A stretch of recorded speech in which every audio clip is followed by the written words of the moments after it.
People's pants are on fire around you all the time, and you haven't even noticed. And those lies, they're costing you big time in time, money, and energy.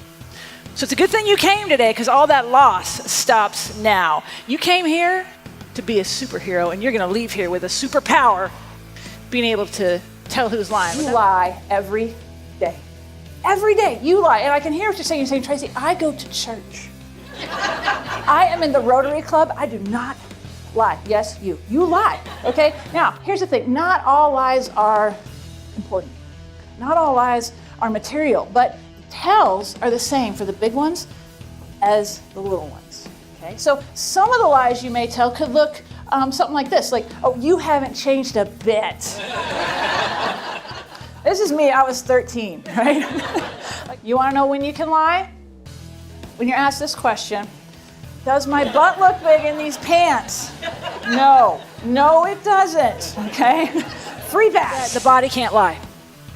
Words can lie, body can't lie. This is why the FBI, CIA, and police lean on body language very heavily to detect deception. So watch the body first, take the words, always with a grain of salt, and you'll get a lot further in detecting the truth.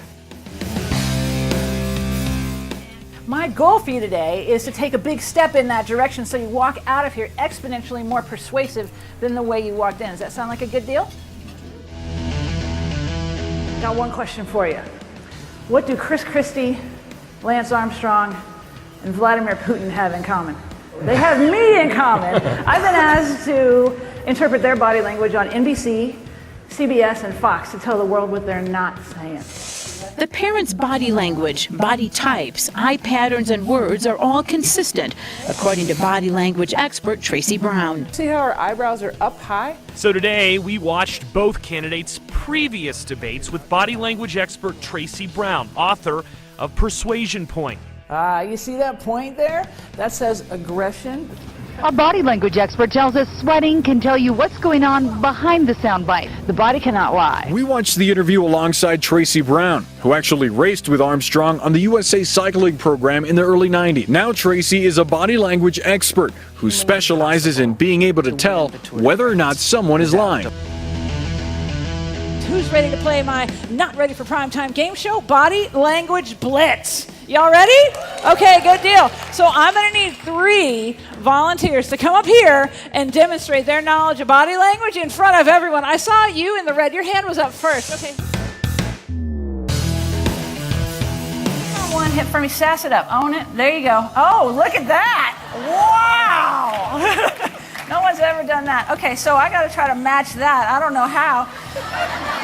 And see, she's got one foot behind the other, so I think I do not have the soul that Denise does.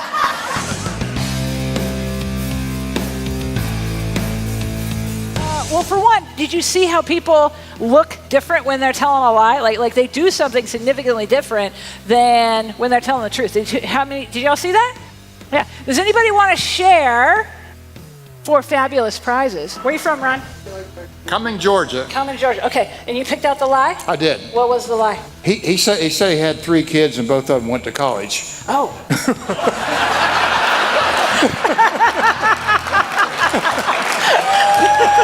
Who wants to know how to use some of the skills that you learned to talk your way out of a traffic ticket?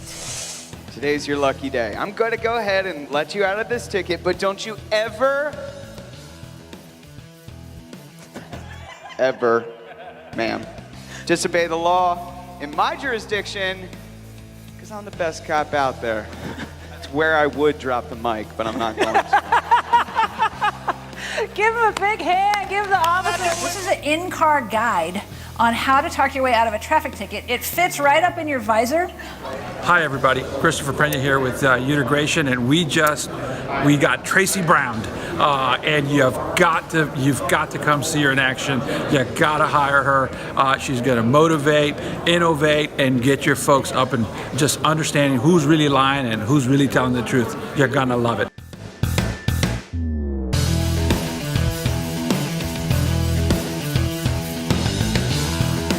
So let me tell you a little bit about me first. I used to race bikes, that's me. And that's actually how I got into the study of body language.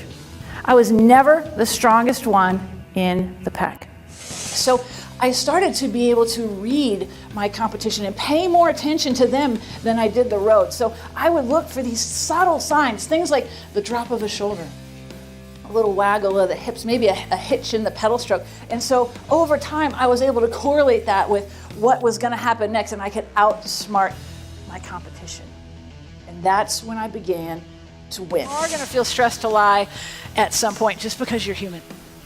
No matter how great you think your morals are, every now and then this situation is going to sneak in. And I'll tell you what happened to me. So my husband comes to me the other day, and he says, Tracy, we do not have enough storage at the house. I want to build us a shed. And I said, okay, that'd be great. And so you got to understand, he's a farm boy, he's an engineer. His idea of a shed is different than other people's idea of a shed. And so he builds us this magnificent barn in our backyard, which we knew was bigger than what the city would allow with their code without a permit, right? And so he said, you know what? It's going to be behind the garage. No one's going to care. Well, this was Sunday evening, okay? Monday morning, there's a knock at the door. I'm in my pajamas, 8 a.m., knock at the door. And I open the door, and there stands Stan, the friendly code enforcement guy from the city. And Stan's standing there, and this is what he said. He goes, so, what do you got going on here? And I said, well, Stan, what do you think we got going on here? And then he says, well, I don't know. And now I get angry because he's trying to manipulate me, right? I am not dumb enough to self-incriminate, but there's a barn in my backyard. Like, I don't know what his intent is. Is he going to come around the corner with a wrecking ball? I don't know. And so I said, well, Stan, if you don't know, and I don't know, I guess we got nothing to talk about. All the while, I am embodying the mannerisms of a liar. Everything we've talked about, my eyes are shifting, I'm scratching, I'm fidgeting all over. And I'm telling Stan, I don't know what's going on. You can see this barn from space. It is so big. Now, the story ends with me agreeing to give Stan's card to someone who did know what was going on around there. And the story ends with us refusing to pay the $4,000 that the city wanted to keep our magnificent barn in place. So Matt took it down. He took it down, and he replaced it with this much less magnificent shed that is, it fits in the code just perfect. But we had more scraps left over, so he built us another shed. Because clearly in Boulder, it's better to have a shanty town than one magnificent barn. So just know that when you feel forced to lie, you're not going to be able to rub it out. Okay, it's going to happen really fast.